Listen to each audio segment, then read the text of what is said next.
Bonjour, cette vidéo s'adresse à des élèves de terminale ayant choisi Maths Expert. Donc il sera question de nombres complexes et de déterminer notamment graphiquement l'argument principal de l'affixe de chacun des points de la figure.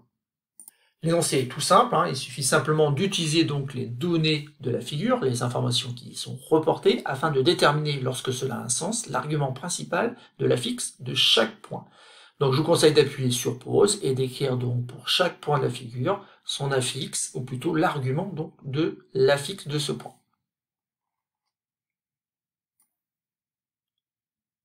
Donc commençons la correction de cet exercice, et justement commençons par le point le plus gênant, c'est le point O. Pourquoi?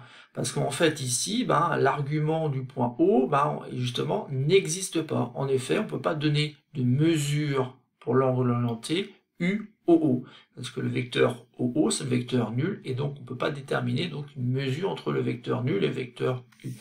On dit tout simplement que le point O a donc pour affixe 0, et 0 n'a pas d'argument. Pour le point A, il est assez facile de lire l'affixe du point A, tout simplement parce qu'en fait le point A appartient à l'axe des ordonnées, et donc le point A a pour affixe ici moins 2i. Et donc son argument principal, à moins 2i, c'est tout simplement moins pi sur 2. En effet, ici, l'angle orienté UOA,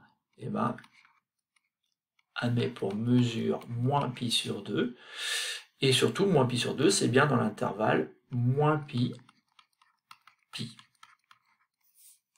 Passons maintenant au point B.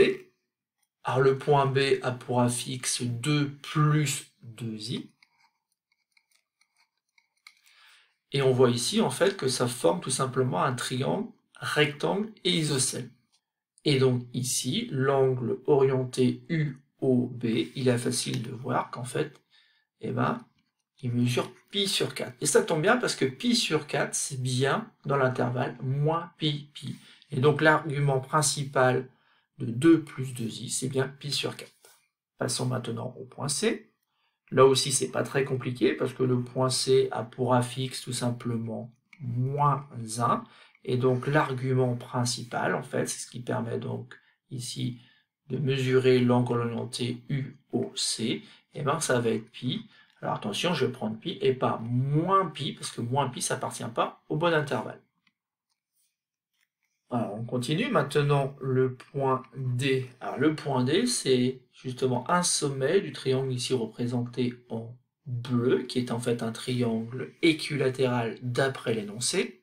Alors ici, pour le point D, il est peut-être plus difficile de déterminer donc l'affixe de D, mais pour ce qui est de l'argument, c'est pas très compliqué, puisqu'on sait que le triangle est équilatéral, et donc l'angle orienté UOD mesure tout simplement 60 degrés, non plutôt pi sur 3, plus k fois 2pi.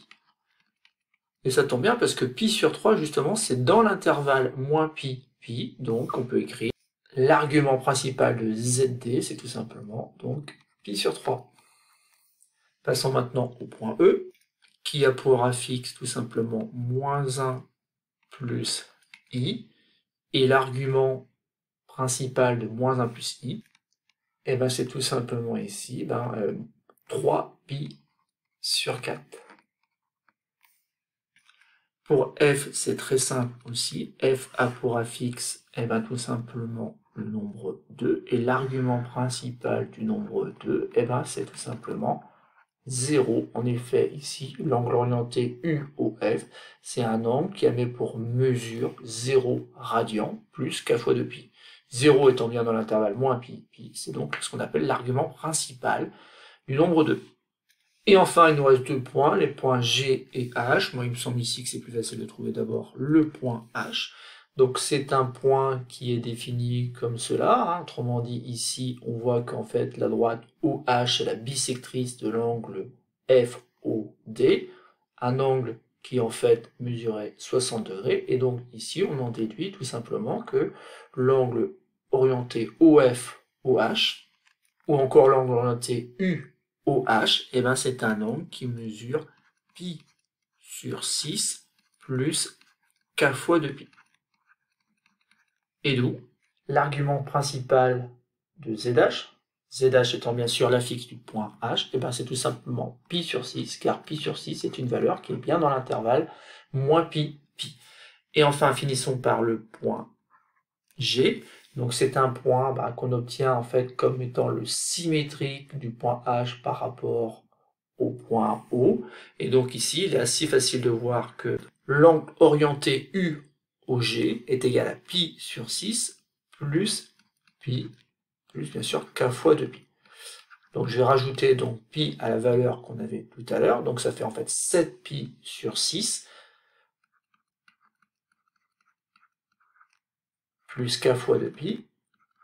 Le problème de 7pi sur 6, c'est que 7pi sur 6, c'est plus grand que 6pi sur 6, c'est plus grand que pi, et donc ce n'est pas dans l'intervalle souhaité. Mais c'est pas très grave, puisqu'en fait ici, j'ai trouvé une autre valeur, et donc l'autre valeur ici, c'est tout simplement moins 5pi sur 6.